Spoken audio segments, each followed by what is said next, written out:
Assalamualaikum warahmatullahi wabarakatuh. Saya M Bintang Ataya Al-Kazani dengan NIM 230052227, Ketua Kelompok 7 Agama kelas 29 yang beranggotakan Saya Sinta Adelviani dengan NIM 23005410222. Saya Rara Cahyaningsih dengan nomor NIM 23005521015.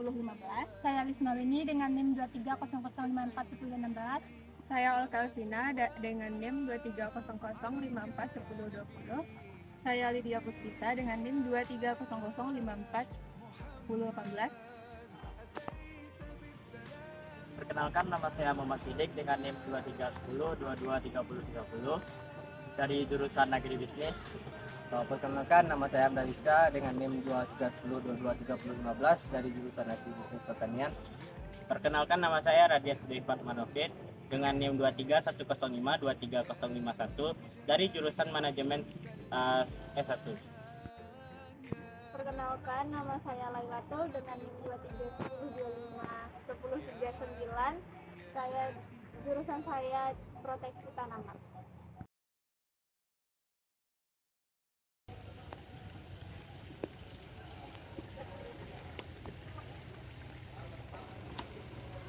Oke, kamu jangan buang di situ, nanti orang bertindak. Itu Kan nggak ada orang yang tinggal. ya kan anakku itu ada tulisannya.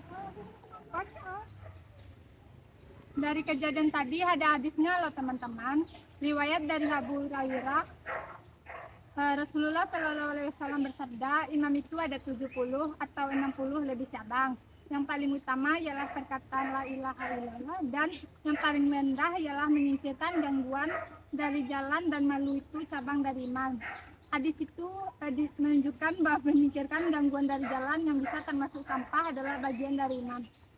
Selain itu, kita bisa mengurangi sampah botol plastik dengan membawa tumbler sendiri. Baiklah teman-teman, buanglah sampah pada tempatnya dan sesuai jenis sampahnya.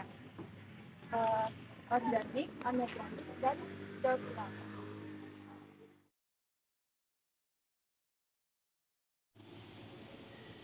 Assalamualaikum Bang. Waalaikumsalam warahmatullahi wabarakatuh. Perkenalkan, nama saya Radit Bang. Boleh izin interview sebentar nggak? Boleh. Interview wawancara gitu lah. Ya. Jadi perkenalkan dulu nama Bang. Ya, sebelumnya perkenalkan, nama saya Noval Amar Gorit, biasa dipanggil Amar. Salam kenal Amar. Kenal. Sudah berapa lama di asrama nih Amar? Kalau untuk lama dimulai sejak sebelum TAC ya. Jadi pas sekitaran tanggal 1 Agustus udah masuk check-in ke asrama. Sampai sekarang udah sekitaran 9 bulan. 9 bulan. 9 bulan. Jadi wawancara kali ini tuh kami itu mau bertanya tentang sampah di asrama. Boleh kan Bang? Boleh. Jadi pertanyaan itu, bagaimana kondisi perbedaan asrama saat hari libur atau hari kerja? Untuk perbedaan itu sendiri ya, mungkin dari mahasiswanya sendiri, jika hari libur itu dilihat dulu kira-kira libur panjang atau jangka waktu libur 2 hari seperti libur kuliah. Nah, kalau libur kuliah itu mungkin dari mahasiswanya sendiri ada 1-2 yang mungkin pulang atau tidak membersamai di asrama ini. Namun kalau kayak libur panjang seperti Idul Fitri, seperti kemarin yang bisa dibilang libur panjang, jadi bisa dibilang semua dari mahasiswa yang ada di asrama ini udah keluar atau kosong asrama ini gitu. Kosong. Lanjut Bang, pertanyaan yang kedua, apakah di asrama dapat ditemukan banyak tempat sampah? Untuk tempat sampah sendiri itu dari asramanya sendiri ya. Kalau dari diri saya pribadi belum ada tempat sampah yang disediakan per kamar. Jadi tempat sampah itu sendiri dari masing-masing dikembalikan kepada kami untuk menyediakan sendiri. Jadi tong sampah itu kami sediakan di kamar kami dan kami letak di dalam kamar kami. Dan untuk tong sampah yang nantinya kami buang, yang ada di kamar kami, itu udah disediakan oleh pihak UNIF atau yang sebagai PJ-nya dari asrama ini, dan sudah menyediakan tempat sampah utama, yaitu kayak berbentuk gerobak yang besar, bak yang besar. Nah, di situ nanti tong sampah yang dari masing-masing kamar kami akan kami buang ke sana. Oh gitu. Nah, lanjut Bang, pertanyaan nomor 3. Apakah saat buang sampah dibedakan antara organik dan anorganik? Kalau dari asrama sendiri ya, itu seperti tadi pihak dari PJ asrama sendiri itu menyediakan tong sampah yang lumayan besar, yang berbentuk besar, dan hanya bisa dibilang itu yang kami lihat, atau itu yang bisa Amar lihat. Jadi ya mungkin di bak itu sendiri udah kayak mencakup keseluruhannya, baik itu sampah organik maupun sampah anorganik. Berarti nggak dibedakan gitu ya? Berarti ya nggak dibedakan gitu. Yang pertanyaan keempat, saat makan di WC pasti ditemukan sampah tercecer di lantai atau di bawah meja kursi. Apakah mengganggu? Untuk ya kepada pelanggan yang mungkin baru datang kemudian melihat ada sampah, ya bisa jadi itu sampah dari pengguna pelanggan yang sebelumnya ada di meja tersebut, dan tiba-tiba kita datang nih, jadi kita nampak ada piring terus yang sampah-sampah, mungkin merasa ya sedikit terganggu ya, karena kita sendiri tahu dan kita kepingin gitu kalau kita tuh makan di tempat yang higienis, karena kalau tidak higienis maka kita pun memakan makanan yang bersih namun tidak ada tempat yang bersih, jadi kita merasa sedikit ilfil gitu atau sedikit terganggu gitu. Merasa terganggu tuh. Ya, merasa terganggu tuh. Nah, lanjut ya Bang, ada kepikiran untuk memungut sampah itu nggak?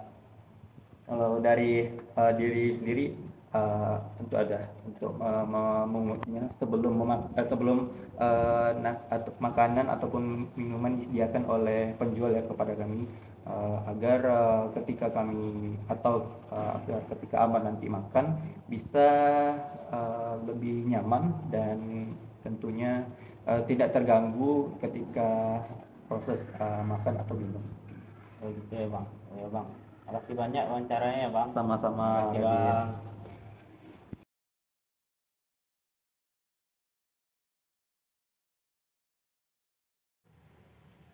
Baik, saya akan mengomentari tentang sampah yang ada di asrama, yaitu permasalahan kurangnya tempat sampah di dalam kamar asrama dan tidak adanya pemisah antara sampah organik dan anorganik. Berdampak negatif pada beberapa aspek. Yang pertama, kondisi ini mengurangi kenyamanan di dalam kamar asrama. Yang kedua, tanpa pemisahan sampah, proses pengelolaan dan daur ulang sampah tidak efisien. Sampah organik yang bisa dijadikan kompos dan sampah anorganik yang bisa didaur ulang terbuang begitu saja. Solusi yang dapat saya berikan yaitu menyediakan cukup tempat sampah di setiap kamar dan mengedukasi penghuni untuk memisahkan sampah organik dan anorganik. Terima kasih.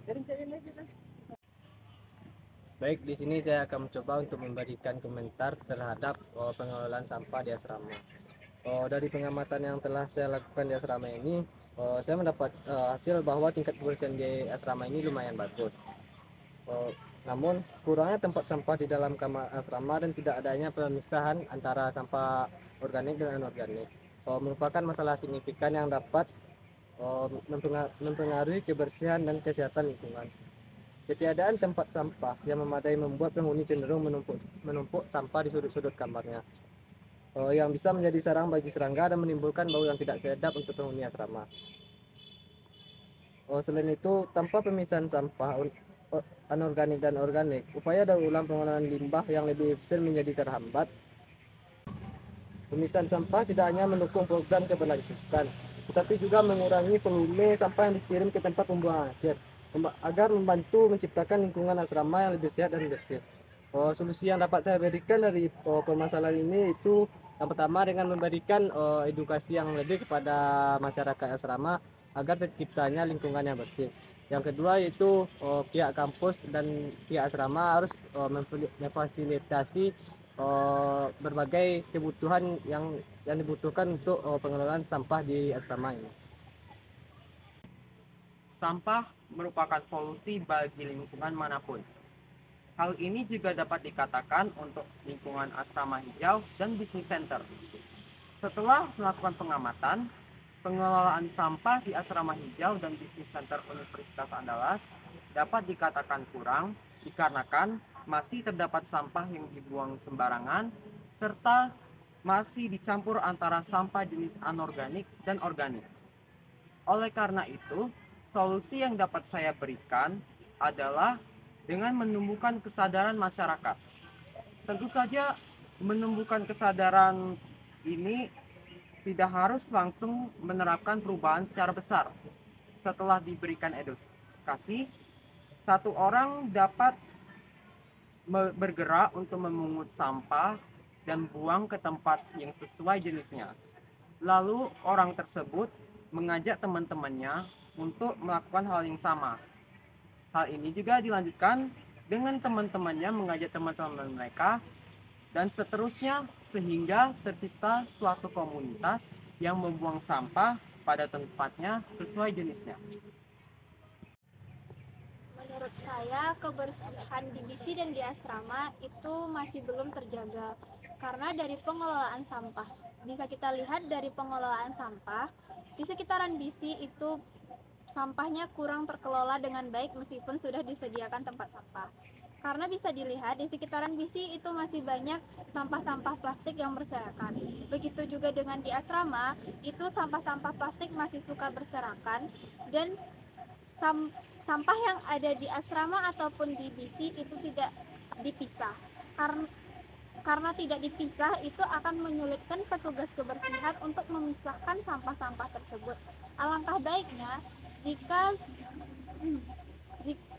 tong sampah yang ada di sekitaran BISI dan asrama itu diberi label dan tanda dan diberi warning untuk memisahkan sampahnya. Jika tidak, itu akan membuat kesusahan petugas kebersihan untuk memilih dan memilah mana yang akan didaur ulang dan mana yang akan dibakar ataupun dikomposkan. Dan alangkah baiknya sampah-sampah organik seperti sampah bekas makanan dan sampah dedaunan itu dikomposkan karena akan membuat tanah di sekitaran asrama dan di sekitaran BISI itu menjadi subur dan juga bermanfaat. Dan alangkah baiknya sampah-sampah yang berbentuk beling dan kaca atau sejenisnya itu dibungkus menggunakan tisu dan dimasukkan ke dalam kotak kardus. Karena jika tidak begitu, di sekitaran BISI dan di asrama itu banyak hewan-hewan seperti misalnya kucing dan lainnya. Karena jika tidak, hewan yang mengorek-ngorek tong sampah nanti akan terluka. Baiklah, sekian dari kelompok kami, kelompok 7 agama kelas 29. Wassalamualaikum warahmatullahi wabarakatuh. Allahu Akbar.